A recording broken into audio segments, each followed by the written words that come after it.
Baik, selamat malam Bapak Ibu, saudara-saudari. Senang berjumpa kembali dalam doa dan renungan pada malam hari ini. Sebagaimana permintaan dari Ibu Gunawan, hari ini saya membawakan sebuah renungan yang bertema tentang kepahitan dengan pertanyaan awal, dari mana asalnya kepahitan? Tema ini membantu kita untuk melihat bahwa penderitaan itu adalah bagian dari hidup kita, dan jika kita benar-benar memahami bahwa tidak setiap penderitaan itu berasal dari Allah, ya itu akan membantu kita untuk bisa memetakan mana yang merupakan pengalaman salib dan mana yang bukan merupakan pengalaman salib. Kalau pengalaman salib itu berhubungan dengan sebuah risiko, bukan karena kelemahan kita, tetapi oleh karena kita sudah istilahnya sudah mampu mengalahkan kelemahan-kelemahan kita, dan kita berdiri pada posisi sebagai orang seperti Yesus yang menanggung kelemahan-kelemahan orang lain. Itulah pengalaman salib, dan pengalaman salib itu selalu berhubungan dengan suatu keadaan di luar rasio kita untuk berpikir. Sedangkan pengalaman yang bukan salib itu yang berasal dari kelemahan itu selalu berhubungan dengan risiko-risiko dosa, seperti misalnya kalau tidak hati-hati mengendarai sepeda motor atau mobil, ketabrak atau menabrak orang lain, itulah yang merupakan suatu risiko dari kelemahan. Dan itu bukan merupakan suatu pengalaman salib atau penderitaan yang berasal dari Allah. Karena kalau tidak bisa membedakan ini, maka kita akan serta-merta mengalamatkan semua penderitaan, sakit, penyakit, atau apapun resiko dari kelemahan-kelemahan itu adalah datang dari Allah. Sehingga kita seringkali jatuh dalam dosa menuduh Allah yang menjadi penyebab dari semua penderitaan. Baik, itu kata pengantar dari saya. Karena itu pertanyaan dari mana kita atau penderitaan atau pengalaman apa saja yang kita alami yang negatif itu tidak selalu dari Allah. Baik, sekarang saya membantu Bapak Ibu untuk melihat refleksi awal kita itu mesti berasal dari refleksi tentang manusia yang pertama, Adam dan Hawa. Pertanyaannya, mengapa manusia diciptakan? Manusia diciptakan itu di hari yang terakhir sebelum hari Sabat. Ya, hari ketujuh Allah beristirahat. Ketika Allah sudah menciptakan semua alam dan isinya, baru kemudian manusia dibentuk dari debu tanah. Kemudian Allah menghembuskan nafasnya ke dalam manusia itu. Kemudian manusia itu menjadi serupa dengan wajah Allah sendiri atau secitra, dan dia hidup dari fisiknya sebagai debu tanah, lambang kefanaan, tetapi rohnya itu berasal dari nafas Allah sendiri, lambang kekekalan. Jadi dalam diri manusia itu ada fisik, tetapi juga ada roh. Ya. Lalu kemudian di dalam fisik itu termasuk juga dengan jiwa, jiwa psikologi. Kalau fisik itu berkaitan dengan kulit, daging, jantung, hati, semua alat tubuh kita itu adalah fisik. Dia bisa sakit karena apa? Karena unsur ketanahan, jadi kefanaan. Sedangkan jiwa itu menyatu di dalam eh, konstruksi kepribadian manusia. Karena dia manusia, maka Allah tidak hanya membentuk manusia dari tanah, tetapi memberikan karakter-karakter tertentu pada manusia. Dia menjadi pribadi yang bijaksana, pribadi yang tahu tentang Allah, tahu bersyukur, yang sabar, yang murah hati. Itu adalah bagian dari kejiwaan. Dia memiliki kemampuan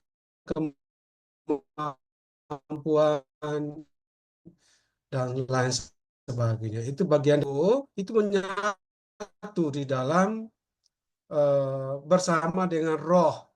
Ketika manusia meninggal, itu fisik dan jiwanya itu akan hilang, akan eh, sirna, tetapi roh itu akan kembali kepada Allah karena berasal dari Allah sendiri. Nah, ketika pengadilan terakhir, manusia akan diadili menurut apa? Menurut jiwa. Catatan-catatan tentang apa yang dilakukan oleh manusia menurut karakter dan pembawaannya dan prosesnya, proses menjadi manusia. Karena itu, penciptaan manusia itu selalu dikatakan oleh gereja adalah belum selesai. Ya, belum selesai. Proses untuk menjadi matang dan dewasa secara iman itu berhubungan dengan bagaimana manusia menata dirinya, jiwa dan tubuhnya itu sehakikat, secitra dengan Allah. Ya. Kenapa? Di dalam manusia itu ada roh yang berasal dari Allah sendiri. Dia harus hidup sesuai dengan roh yang berasal dari Allah itu sendiri. Nah, inilah menjadi sebuah konflik ya di dalam tubuh manusia itu sendiri, dalam diri manusia itu sendiri. Fisik yang selalu rapuh, tetapi dia terus-menerus dibawa kepada suatu proses untuk bagaimana menata fisik dan jiwa itu untuk serupa dengan roh yang Allah sudah hembuskan itu. Panggilan untuk menjadi serupa dengan Allah. Itulah proses yang kemudian proses peziarahan untuk menjadi. Karena manusia itu dipenjara oleh fisik. Roh manusia itu selalu kalau memang tidak kuat, dia akan dipenjara oleh ya fisik. Maka dalam doa Yesus di Taman Getsemani, Yesus bilang, hendaklah kamu berdoa, jangan tertidur, karena roh itu kuat, tapi daging itu lemah. Daging itulah yang membuat roh itu dipenjara oleh daging. Apa artinya? Karena manusia selalu akan terus melakukan kesalahan-kesalahan, sehingga roh itu dipenjara oleh fisik manusia atau keinginan-keinginan daging. Karena itu ketika manusia menyelaraskan hidupnya untuk menjadi serupa dengan Allah atau dengan roh itu yang disebut dengan proses ziarah untuk mencapai kesempurnaan atau ziarah menjadi. Ya, karena itu kalau ditanya mengapa manusia menderita, ya manusia menderita untuk bagaimana dia harus menata fisiknya itu untuk menjadi serupa dengan roh, dengan Tuhan. Karena pada dasarnya fisik manusia itu serupa dengan binatang yang kalau tidak ditata dengan nilai-nilai Kristiani atau moral, maka dia akan menyerupai seperti binatang.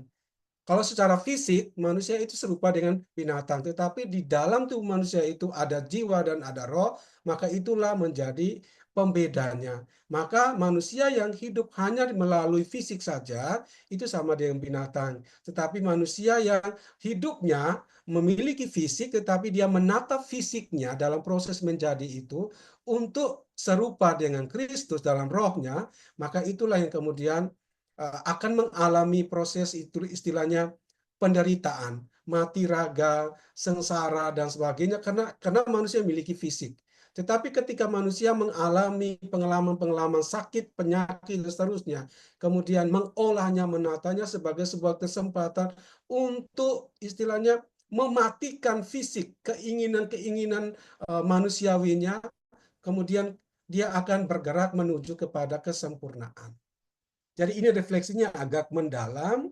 Mungkin kita berusaha untuk memudahkannya dengan beberapa penjelasan saya supaya lebih dipahami. Artinya apa? Mengapa manusia sakit? Karena manusia punya fisik. Ya. Kenapa kenapa malaikat itu tidak sakit? Karena dia tidak punya fisik. Ya. Ya, dia roh yang melayang-layang. Jadi hidup dalam keabadian, sedangkan manusia itu tidak hidup dalam keabadian.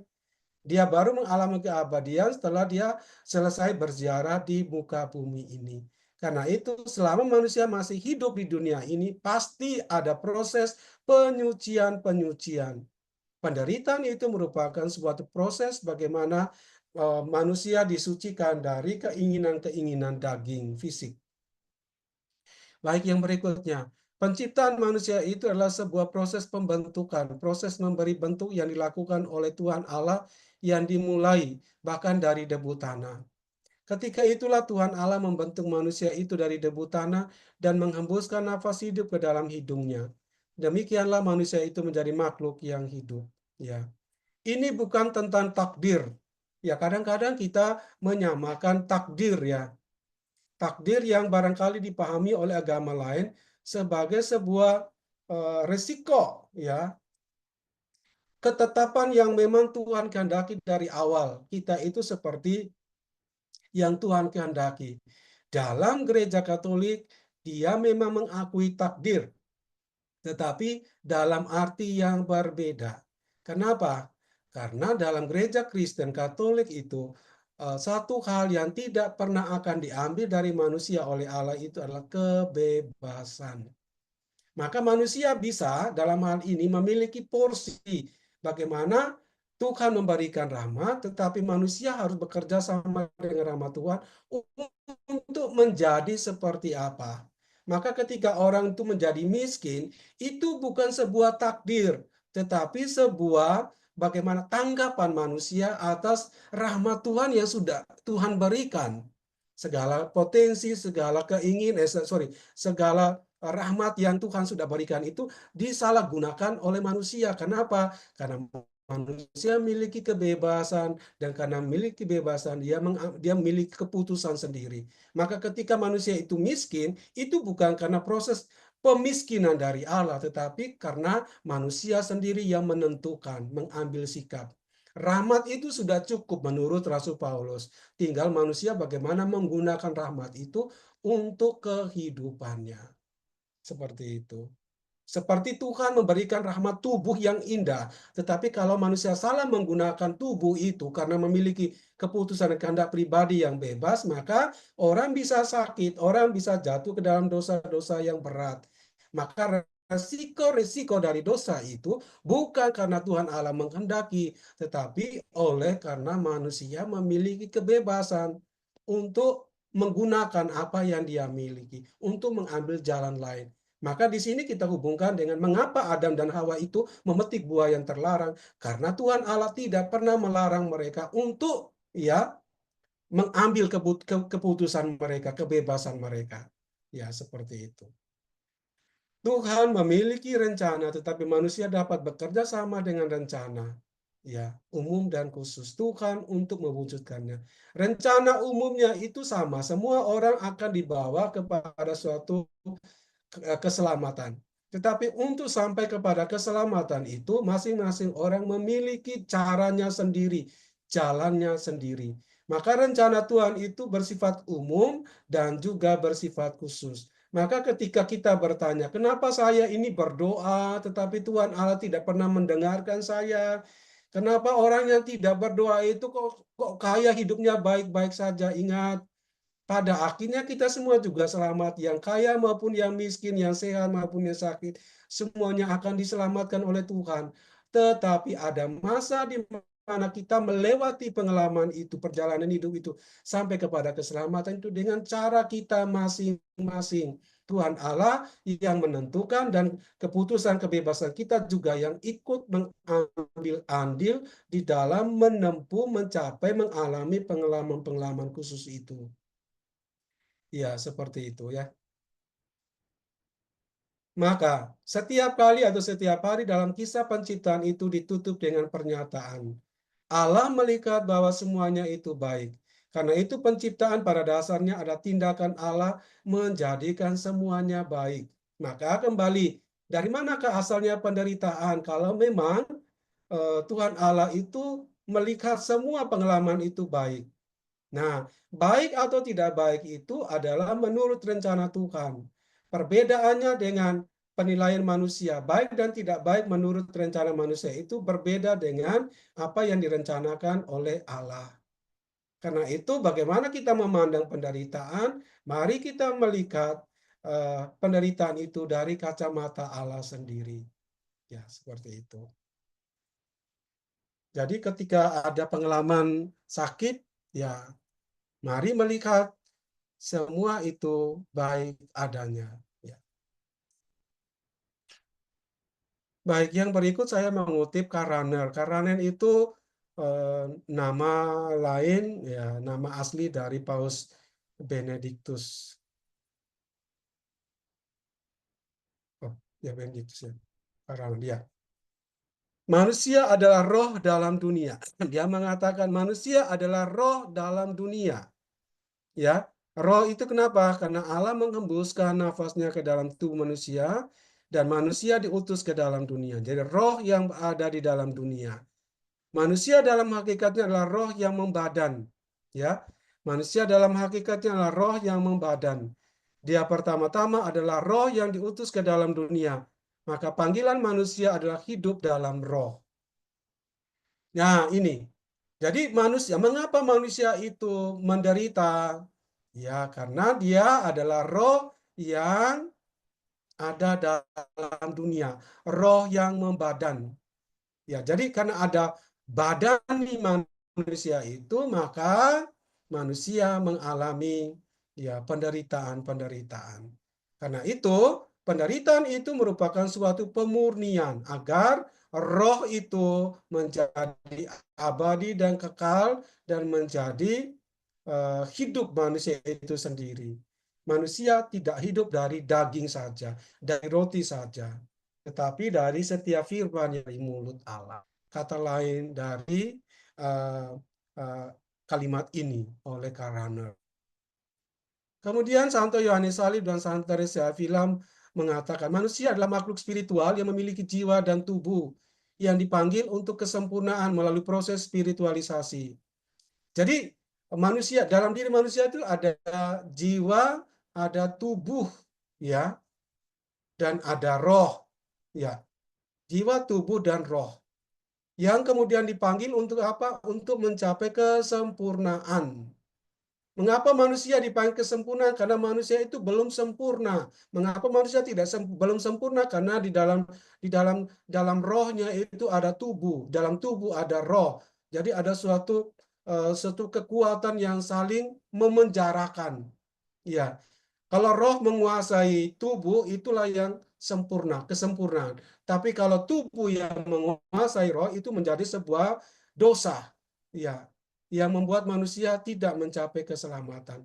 Maka panggilan Kristiani itulah menjadi sempurna dalam arti hidup berdasarkan roh, bukan berdasarkan keinginan daging atau tubuh. Maka untuk sampai menjadi kesempurnaan, Santo Yohanes dari Salib dan Santa Teresa Avila mengatakan itu manusia harus masuk ke dalam proses spiritualisasi, pembersihan melalui doa, pantang, dan penderitaan, serta pengosongan. Di sini kita melihat maksud konsep tentang proses kesempurnaan itu yang harus dilewati oleh manusia melalui spiritualisasi, doa, berpantang, tetapi juga sekaligus penderitaan dan pengosongan. Jadi baik secara teologis maupun psikospiritual, hakikat manusia yang fisik, jiwa, dan roh. Karena itu manusia pasti menderita. Dan proses penderitaan itu merupakan proses penyucian, pembersihan, ya, untuk mencapai kesempurnaan. Baik, sekarang kita lihat beberapa tokoh psikologi. Sigmund Freud, ya, seorang psikologi analisis. Ya. Manusia adalah makhluk yang memiliki alam bawah sadar yang memiliki perilaku dan pikiran. Ya.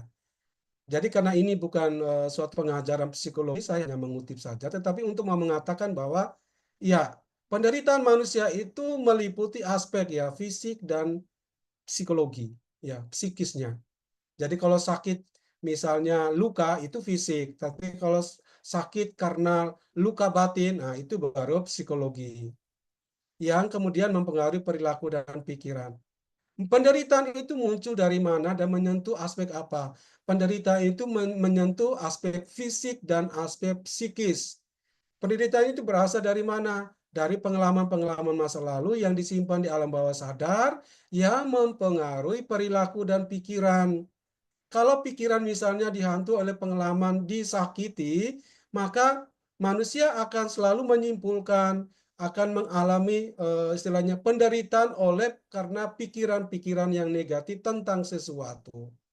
Ya, misalnya saya ambil contoh, kalau seorang anak itu dididik ya dengan suatu single parent, misalnya hanya ibunya saja, bapaknya pergi atau meninggal saat dia masih dalam kandungan, maka anak itu memiliki suatu ruang kebutuhan yang harus dipenuhi pada masa-masa selanjutnya. Dia menjadi pribadi yang haus akan kasih sayang atau figur kebapaan. Maka kemudian dia menjadi orang yang selalu menderita, memikul beban hidup seumur hidup untuk memenuhi kebutuhan-kebutuhan berkaitan dengan kebapaan. Ya, maka dia akan selalu mencari figur-figur yang memenuhi kebutuhan psikologisnya. Nah, dalam usaha memenuhi kebutuhan psikologi, istilahnya kebapaan tadi, maka dia akan mengalami suatu proses penderitaan. Karena pasti dalam pengalaman hidup dia tidak akan pernah menemukan seorang figur kebapaan yang bisa memenuhi keinginannya. Maka dia menjadi seorang peziarah yang terus-menerus mencari, kemudian mencari lagi, tidak puas, mencari lagi dan mencari lagi. Jadi ini suatu pengalaman, saya mau menggambar ini pengalaman yang merupakan bagian dari kehidupan manusia, karena ya manusia dikondisikan eh, memiliki tubuh dan jiwa. Berikutnya, Carl Jung, manusia adalah makhluk yang memiliki kesadaran dan alam bawah sadar yang mempengaruhi perilaku dan pikiran. Hampir sama dengan Sigmund Freud. Jadi, semua pengalaman-pengalaman yang tersakiti atau luka batin, pengalaman-pengalaman dibully dan seterusnya itu akan mengendap di dalam alam bawah sadar, sehingga kemudian dia menjadi pribadi yang selalu akan, istilahnya, kalau dia tidak mengelola dengan baik, maka dia menjadi pribadi yang bisa menggunakan ketika dia bisa melakukan itu dengan membalas dendam. Yang dia alami dulu, dia pendam, lalu kemudian dia tinggal menunggu giliran kapan dia membalas. Jadi proses membalas itu merupakan suatu proses untuk bagaimana manusia masuk di dalam proses penderitaan, karena setiap pembalasan itu selalu beresiko, ya, bersentuhan konflik dengan diri sendiri atau dengan orang lain yang menyebabkan dia menderita. Jadi banyak kitab perjanjian melukiskan itu manusia seperti tanah liat, ya, yang kalau dibentuk menjadi periuk oleh tukang periuk, ya dia harus hati-hati untuk merawat dirinya, dan kalau tidak hati-hati itu akan terlepas dari tangan itu dan menjadi remuk, menjadi terpecah-pecah. Kenapa? Dia labil, dia milik kerapuan. Kenapa? Dia memiliki tubuh dan jiwa. Jadi penderitaan itu selalu berasal dari kodrat manusia itu sendiri. Ya, penderitaan selalu berasal dari kodrat manusia itu sendiri. Sedangkan salib itu berasal dari Allah. Selalu berasal dari Allah. Santa Teresa Avila menggambarkan bahwa perjalanan hidup manusia itu adalah perjalanan memasuki ruang batin, harus melewati 7 ruangan. Pada ruang pertama, ruang ketiga, ruang keempat, dan seterusnya itu manusia itu bertemu dengan dirinya sendiri. Dia belum berjumpa dengan Tuhan. Di sana belum ada pengalaman salib. Iya, kenapa? Dia berjumpa dengan dirinya sendiri, egonya. Maka penderitaan memasuki pintu satu, ruang dua, ruang tiga, dan seterusnya itu, menurut Santa Teresa Avila itu perjuangan untuk melawan diri sendiri. Diri sendiri yang sudah terlahir, terkondisi dengan kodrat sebagai manusia yang memiliki tubuh dan jiwa, yang memiliki pengalaman-pengalaman masa lalu. Ya, seperti itu. Sekarang kita coba mengutip beberapa kutipan yang berhubungan dengan penderitaan. Menurut Perjanjian Lama, penderitaan itu sebagai konsekuensi dosa. Nah, maka jelas tadi ya, penderitaan merupakan suatu keputusan bebas manusia. Karena manusia memiliki tubuh, pasti ada keinginan-keinginan tubuh, keinginan badan nih. Maka seringkali manusia jatuh ke dalam dosa. Maka setiap dosa itu selalu mengandung konsekuensi dosa. Sakit, penyakit, dan seterusnya itu merupakan konsekuensi dari dosa. Ada sakit dan penyakit yang bukan berasal dari dosa, tetapi merupakan suatu rahmat dari Tuhan, suatu pengalaman salib. Ya, ya dia hidup sehat, dia hidup tertib, manajemen dirinya baik, dia suci, dia tidak melakukan kesalahan dan dosa. Kemudian tetapi kok ada pengalaman sakit dan penyakit yang dia tidak tahu penyebabnya apa. Itu sebenarnya adalah proses penyucian diri. Ya, pengalaman salib. Ya. Dua, penderitaan sebagai sarana pemurnian. Ya, kita lihat di Kisah Ayub bab 1 ayat 21 dan Mazmur bab 119 dan ayat 7. Kalau pengalaman Ayub itu luar biasa. Ayub itu adalah orang yang saleh, orang yang tidak berdosa, dikaruniai anak dan kekayaan. Tetapi Tuhan Allah memberikan suatu pengalaman di mana anak dan seluruh kekayaannya itu hancur, hilang. Lalu kemudian Ayub itu dikunjungi oleh temannya, Bildad, Elifaz, dan itu. Yang mendiskusikan rupanya Ayub itu adalah orang yang berdosa. Kenapa? Karena penderitaan, sakit yang fisiknya, kemudian kehilangan kekayaan itu merupakan bukti bahwa Ayub itu berdosa. Tetapi akhirnya kitab Ayub membuktikan bahwa karena kesabaran, kekuatan imannya, dan kesalihan Ayub, di dalam penderitaan itu Ayub tidak berdosa, tidak mengutuki Allah. Dan Allah memulihkan. Apa yang hilang itu dikembalikan oleh Allah 100 kali lipat. Ya. Ini merupakan pengalaman lain. Kalau di yang pertama tadi konsekuensi dosa, sama penderitaan Ayub itu merupakan suatu pengalaman di mana Allah mau menguji iman Ayub itu. Ya, dia tidak berdosa, ya, tetapi Allah mau menguji iman Ayub. Ya, memurnikan. Tiga, penderitaan sebagai sarana pengujian. Ya, Ulangan bab 8 ayat 2 sampai 3. Penderitaan sebagai sarana menunjukkan kekuatan Allah. Misalnya orang yang ya dilahirkan dari lahir itu sudah buta. Ya, sudah buta.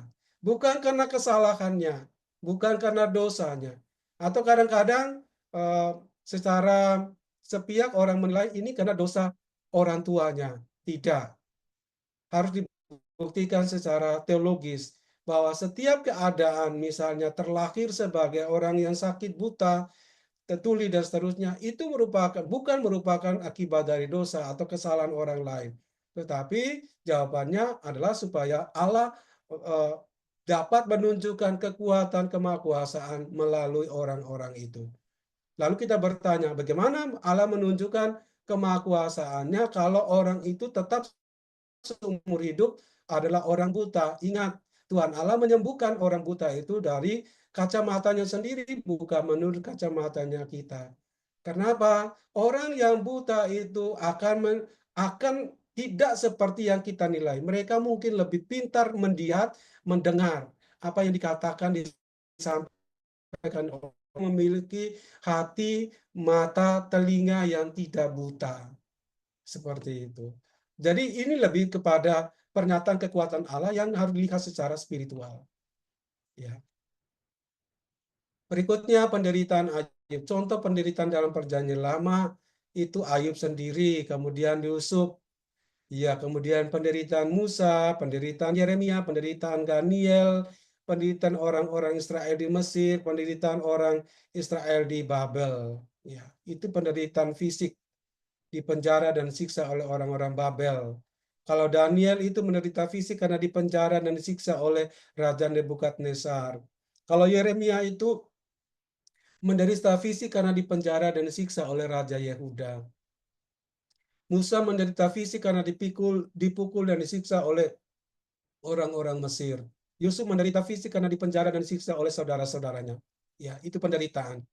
Lalu kemudian kita bertanya, dari mana penderitaan itu? Ini semua kutipan yang mau menyadarkan bahwa penderitaan itu bukan karena kelemahan mereka, tetapi Allah mau menyatakan kuasanya, Allah mau menggunakan mereka untuk menjadi pemimpin. Setiap pemimpin, setiap orang yang dipanggil itu selalu berhadapan dengan resiko-resiko dari tugas kegembalaannya. Ya, seperti itu. Jadi ini sudah pada level yang berbeda. Penderitaan pada orang yang istilahnya hidup tidak benar itu levelnya paling rendah. Tetapi kalau orang menderita bukan karena kelemahannya, tetapi karena panggilan, itu penderitaan yang akan sama seperti penderitaan Yesus karena panggilan keselamatan manusia. Contoh-contoh di atas menunjukkan bahwa penderitaan fisik adalah bagian dari kehidupan orang-orang dalam perjanjian lama. Namun mereka tidak mengeluh atau menyerah, melainkan tetap setia kepada Tuhan dan iman mereka. Sekarang penderitaan menurut perjanjian baru. Ya, penderitaan sebagai bagian dari pengorbanan. Yohanes bab 15 ayat 20. Penderitaan sebagai kesempatan untuk menunjukkan iman. 1 Petrus bab 4 ayat 12 sampai 14. Penderitaan sebagai cara memurnikan iman. Yakobus 1 2 sampai 4. Penderitaan sebagai bagian dari proses pendewasaan rohani. Ibrani bab 5 ayat 8. Penderitaan sebagai cara untuk mengalami kekuatan Allah. 2 Korintus bab 12 ayat 9 sampai 10. Nah, di sini Yesus tidak menjelaskan penyebab derita dan tidak menghubungkan derita dengan dosa. Ya, kalau perjanjian lama itu selalu menghubungkan penderitaan itu karena dosa atau karena eh, dosa warisan. Mungkin karena orang tuanya atau keturunan yang berdosa, maka dia menderita. Sedangkan Yesus tidak pernah menjelaskan penyebab derita dan tidak menghubungkan derita dengan dosa. Yesus justru menempatkan derita dalam karya keselamatan Allah dan mengambil penderitaan sebagai bagian hidupnya. Paradoksnya dapat dilihat pada Matius bab 5, sabda bahagia. Sabda bahagia ini menjadi dasar di dalam 2 Korintus bab 4 ayat 11. Kami yang hidup ini terus-menerus diserahkan kepada maut karena Yesus, supaya juga hidup Yesus menjadi nyata di dalam tubuh kami. Karena itu dalam Galatia bab 2 ayat 20 dikatakan, bukan aku sendiri yang hidup, melainkan Kristus yang hidup dalam aku. Apa maksudnya Bapak Ibu? Yesus mengatakan, bahagia, berbahagialah kamu yang sekarang ini lapar, haus. Nah, itu bagian dari penderitaan fisik. Ya, tubuh butuh makan. Tapi Yesus mengatakan, berbahagialah kamu yang sekarang ini lapar dan haus. Nah, apa artinya ini? Itu berarti lapar dan haus itu merupakan suatu kondisi bukan karena kelemahan keputusan bebas. Seperti ya kemiskinan. Ya, tidak semua kemiskinan itu disebabkan oleh kelemahan manusiawi, tetapi sebuah rahmat di mana manusia masuk dalam suasana penyucian diri, harus mengalami lapar dan haus. Oke. Refleksi tentang 3 salib. Bapak Ibu, saya menghantar Bapak Ibu untuk semakin lebih mengerucut apa artinya ya penderitaan dan salib. Kita tahu Yesus disalibkan bersama dengan 2 penjahat. Disalibkan di tengah-tengah, kiri dan kanan. Itu adalah penjahat. Sekarang kita coba lihat ya, perbedaan antara orang yang disalibkan di kiri dan orang yang disalibkan di kanan. Salib sebelah kiri adalah salib yang kurang atau buram, bercahaya, tidak bercahaya. Jadi dia merasa bahwa dia itu patut ya terkutuk dan dia tidak melihat, tidak membangun sebuah optimisme dan tidak mampu melihat salib yang di tengah. Ya, jadi dia merasa salib itu, penderitaan itu merupakan suatu bagian yang terkutuk dalam hidupnya. Mengapa? Karena salib ini, orang ini tidak mencari relasi dengan orang yang disalibkan di tengah. Siapa tuh orang yang disalibkan di tengah? Adalah Yesus sendiri. Ya, dia bahkan memusuhi Yesus meski sama-sama menderita. Baginya, derita salib ini tidak ada maknanya sama sekali. Kekayaan inilah yang membuat kita pahit padahal dia dekat sekali dengan salib Yesus. Jadi siapa itu orang yang disalibkan sebelah kiri? Itu mewakili orang-orang yang dalam penderitaannya tidak mampu berkomunikasi, tidak mampu bercakap-cakap, dan tidak mampu melihat ada salib yang menerangi kegelapan salibnya, hidupnya, yaitu Yesus. Ya. Kemudian berbeda dengan salib yang sebelah kanan. Salib sebelah kanan ada salib yang bercahaya. Salib ini berwarna cerah karena yang berdiri terpaku di atasnya mengakui pantas dan layak menerima salib itu. Jadi ada suatu kondisi kodrati. Saya harus menanggung penderitaan itu karena kesalahanku. Sedangkan Yesus itu yang disalib di tengah itu disalibkan bukan karena kelemahannya. Nah ini, jadi jelas sekali saya mau menyadarkan, mari kita membedakan mana penderitaan karena kesalahan sendiri dan mana penderitaan karena salib. Kita diminta untuk mengakui dua hal ini secara berbeda-beda, tetapi dua itu menjadi satu kesatuan. Ya, seperti itu. Seperti yang dilakukan oleh orang yang disalibkan di sebelah kanan. Dia menyadari bahwa penderitaannya itu bukan karena kodratnya, karena manusia lemah. Tetapi justru di dalam kelemahannya itu dia berelasi, berkomunikasi dengan Yesus yang disalibkan di tengah-tengah, di tengah mereka. Yesus yang disalibkan bukan karena kelemahan, tetapi karena panggilan untuk memuliakan dan menyelamatkan manusia. Nah, dalam penderitaannya, orang yang disalibkan di sebelah kanan itu justru sanggup melihat dan menilai penderitaan orang lain. Yaitu, Yesus tidak pantas menerima salib seperti dia. Orang yang terpaku itu dalam sisa waktu yang dia miliki mencoba sadar diri dan mencari jalan untuk bertemu Yesus yang tersalib. Maka Bapak Ibu Saudara-saudari, ini refleksi yang bagus sekali bahwa bagaimana kita menyikapi penderitaan yang memang berasal dari kelemahan kita. Pertama itu adalah kita harus menyadari dan bertanggung jawab memikul beban penderitaan yang berasal dari dosa-dosa kita sendiri. Tetapi kita harus menggunakan itu yang saya katakan di awal renungan ini, itu ada proses spiritualisasi. Tuhan Allah memberikan sarana-sarana rohani, bahkan Tuhan Allah memberikan putranya sendiri. Untuk apa? Supaya kita dalam kelemahan kodrati kita itu, kita mengalami istilahnya disempurnakan, dikuduskan di dalam penderitaan Yesus, bukan karena kelemahan. Ya, bukan kelemahannya. Jadi itu, kelemahan kita hanya disempurnakan dalam penderitaan Yesus. Jadi itu ya. Ini contoh penderitaan dalam perjanjian lama. Saya tidak perlu ini, cuman untuk menunjukkan. Nah, sekarang saya coba untuk membantu kita untuk lebih memahami.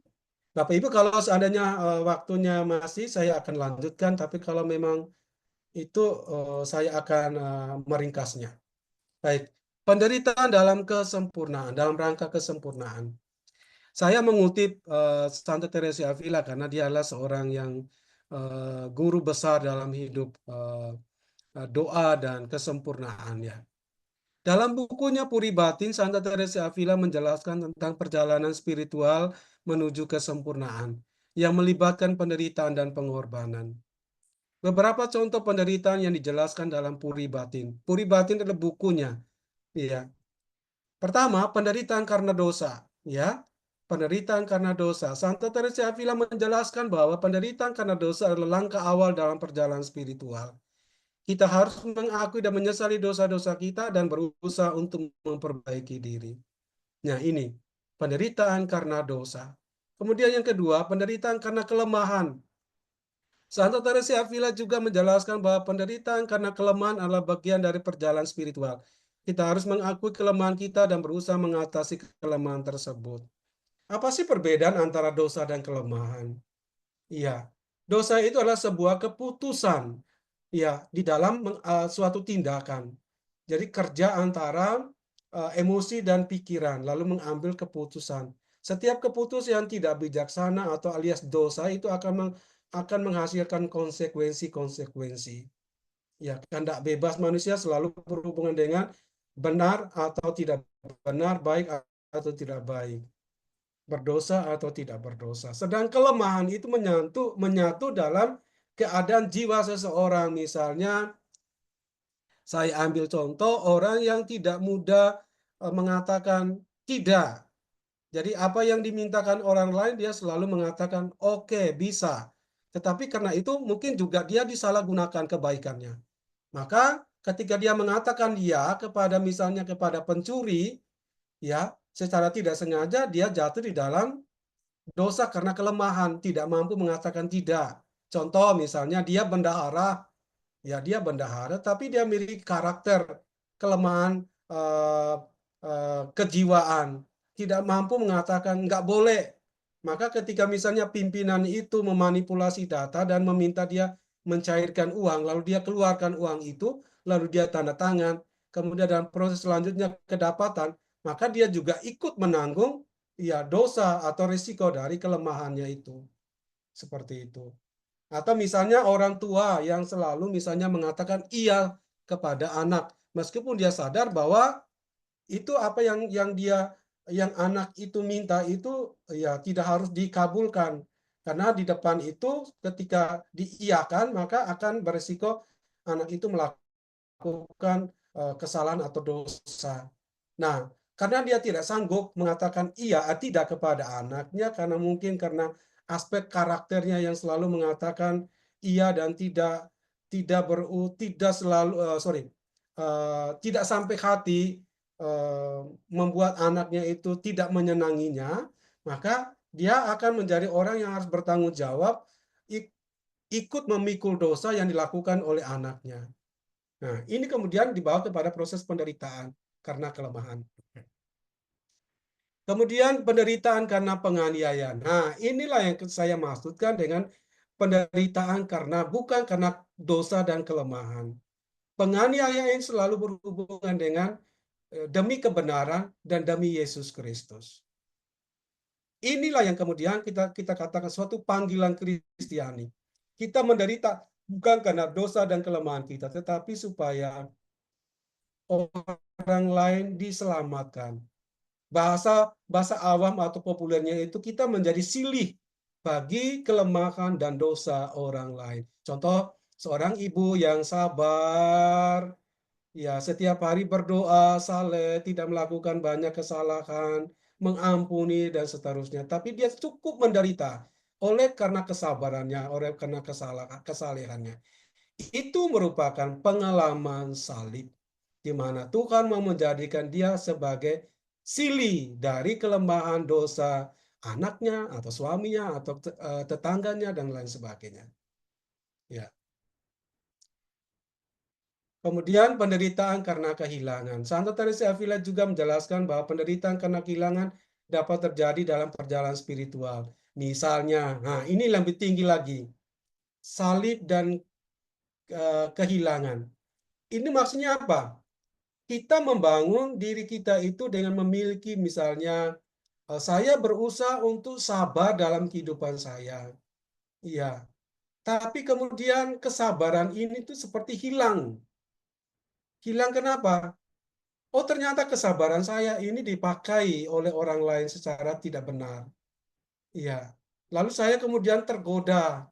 Ya, untuk kalau begitu saya harus bertindak yang lain. Karena dengan sabar saya malah menderita. Nah, itulah proses di mana orang masuk dalam proses kehilangan sesuatu yang menjadi andalannya kemudian dirampas oleh Tuhan, sehingga dia tidak lagi mengandalkan sesuatu yang dia perjuangkan, yang dia miliki. Saya ambil contoh yang lebih sederhana lagi.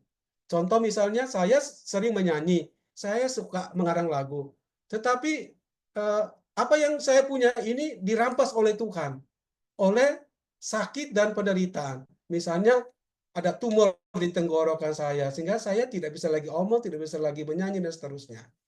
Itulah ya pengosongan secara badani, dan pengosongan secara spiritual itu seperti tadi. Misalnya, saya ambil contoh. Karena latihan rohani saya yang begitu kuat, lalu saya menjadi orang yang kalau satu hari saya tidak berdoa itu tidak bisa. Satu hari saya tidak mengunjungi sakramen Maha dalam adorasi, saya tidak bisa. Maka ya karena latihan ini akhirnya adorasi itu menjadi sumber sukacita kegembiraan. Setelah adorasi saya menjadi damai, hati saya tenang dan seterusnya. Tapi ada penderitaan yang tingkat tinggi, yaitu ya orang tidak lagi mengalami eh, hati yang damai setelah berdoa di depan sakramen Maha Kudus itu. Itu pengalaman spiritual yang paling tinggi. Sesuatu yang kita sudah miliki, tapi kemudian hilang, ya, hilang. Doa di depan sakramen yang dulunya itu mendatangkan kedamaian, tapi sekarang menjadi kering. Bahasa bahasa Yohanes Salib itu dengan malam gelap. Tuhan Allah mengambil itu semua. Sehingga kita hidup dalam sebuah pengosongan diri. Tidak ada lagi andalan apapun yang kita kita pegang yang menjadi hasil dari usaha-usaha latihan rohani, latihan fisik kita. Semuanya hilang. Dan ini merupakan sebuah tingkat penderitaan yang paling tinggi dalam hidup. Ya, dalam hidup. Dan ketika orang mengalami penderitaan seperti ini, itu tanda selangkah lagi dia akan masuk ke dalam yang disebut oleh Santa Teresa Avila, ruang persatuan dengan Tuhan. Di dalam pusat jiwa itu ada raja di dalam, ya, raja kekasih jiwa itu, yaitu Tuhan sendiri. Jadi manusia menjadi serupa dengan Tuhan. Jadi Bapak Ibu Saudara dan Saudari, ada 4 tingkat penderitaan. Tingkat penderitaan karena dosa, yang kedua karena kelemahan, yang ketiga itu karena sorry, ya,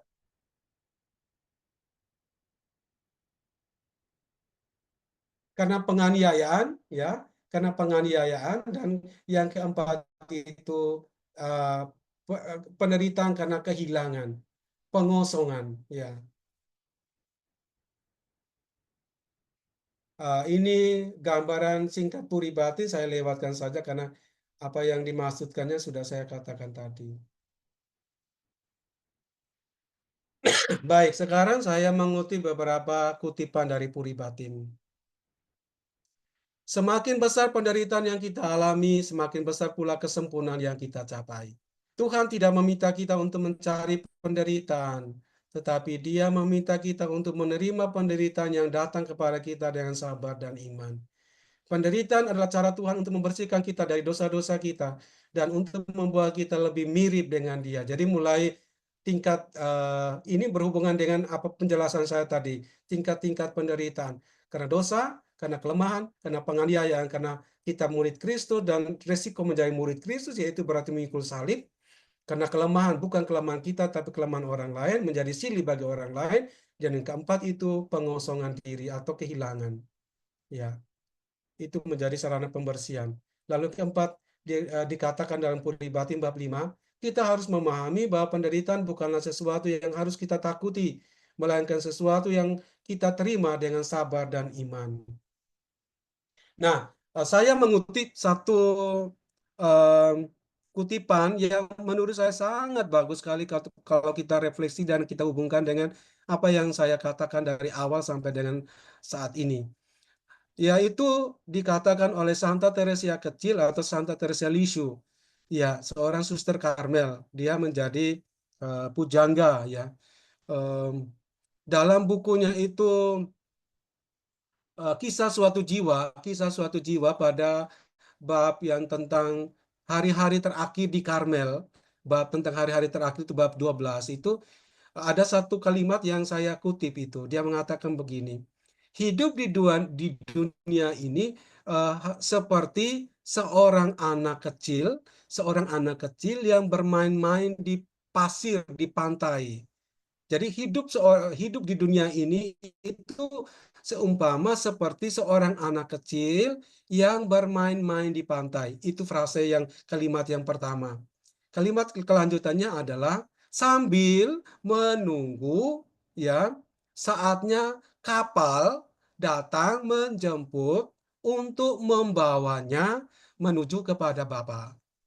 Itu. Jadi ini ini penjelasan kutipan yang menurut saya sangat mendalam, ya, untuk menemukan apa sih spiritualitas penderitaan, ya, spiritualitas penderitaan, atau bagaimanakah manusia menghadapi penderitaan, bagaimana manusia harus bersahabat dengan penderitaan. Nah, jawabannya jelas bahwa mari kita berusaha seperti anak kecil yang bermain-main di pantai. Apa artinya? Ya, kalau anak kecil itu artinya apa? Dia terbuka dengan segala kemungkinan. Kalau misalnya lagi lapar, dia pasti menangis. Kalau lagi senang dia pasti tertawa. Tetapi apa? Bawaannya itu selalu tidak berpikir panjang, ya. Seorang anak kecil itu tidak tergoda untuk selalu menekan diri dengan pikiran-pikiran. Dia enjoy, dia menikmati penuh sukacita. Maka kata bermain-main di pantai itu merupakan suatu lukisan yang luar biasa. Ya, biasanya kalau kita mau rekreasi itu kalau orang memilih di pantai itu artinya ya, sukacitanya dapat. Dia bisa berlari-lari, dia bisa bermain, dia main di pantai, di pasir, bermain di air, berenang-renang. Jadi happy-nya itu terasa sambil ya dia menunggu kapan Tuhan datang menjemputnya. Lalu kapal yang disebutkan oleh Teresia kecil itu adalah sebuah ungkapan menggambarkan kasih Tuhan ya seperti Bahtera Nuh ya. Tuhan Allah tidak akan pernah menghancurkan kehidupan yang sudah Dia ciptakan sendiri atau Dia sudah adakan sendiri. Tuhan Allah selalu memulihkan kehidupan. Tuhan Allah selalu memulihkan keadaan. Iya, itulah bahtera kasih Tuhan. Jadi Santa Teresa kecil bilang, ya bermain-mainlah. Meskipun engkau menderita, ya bersukacitalah ya dalam Tuhan. Sambil karena Tuhan Allah akan datang menjemput dengan kapal. Ya, sambil menunggu. Jadi menunggu itu merupakan suatu pekerjaan eh, yang istilahnya ketika menunggu pasti akan ada banyak pengalaman-pengalaman, pengalaman-pengalaman penderitaan. Tapi sekali lagi, ketika orang memiliki hati yang penuh dengan sukacita dalam dirinya karena iman akan Allah yang selalu mengasihi, maka dia akan mampu menghadapi penderitaan itu. Di mana manusia berada pada titik waktu menunggu kapan Tuhan datang dan kapan yang jemputnya. Kita pada bagian terakhir, dari manakah datangnya kepahitan? Jawab pertama dari Tuhan. Tujuannya apa? Untuk mencapai kesempurnaan. Mengapa harus sempurna? Karena Tuhan itu sempurna. Mengapa harus menjadi seperti Tuhan? Karena roh yang ada dalam diri manusia itu adalah roh dari Tuhan sendiri. Meskipun di penjara berada dalam badan, dalam tubuh dan dalam jiwa. Dua, mengapa? Dari mana datangnya kepahitan? Kita menjawab, ya dari kodrat manusia itu sendiri. Karena ada fisik dan ada psikis dan roh.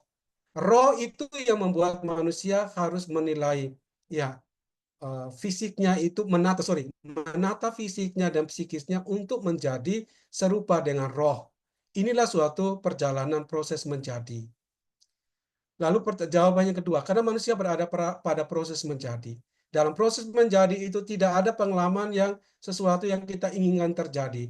Bahkan apa yang tidak kita inginkan itu bisa terjadi. Karena apa? Proses itu berada pada sisi Allah dan kerjasama manusia. Ya. Karena itu kepahitan penderitaan dapat dilihat sebagai sebuah tugas. Ya. Kepahitan itu demi Kristus dan karena kodrat. Dua-duanya dapat dibedakan tapi tidak dapat dipisahkan karena Kristus datang sebagai manusia dan menyelamatkan manusia. Jadi ada kepahitan demi Kristus dan karena kodrat. Bapak Ibu, saya kira begitu renungan saya. Minta maaf kalau saya membahasakannya agak sedikit lebih teknis ya, karena uh, untuk menjelaskan dengan versi yang mudah diterima agak sulit untuk materi ini. Karena berkaitan dengan hakikat hidup manusia, kodrat manusia. Demikian Bapak Ibu, saya kembalikan kepada moderator fasilitator.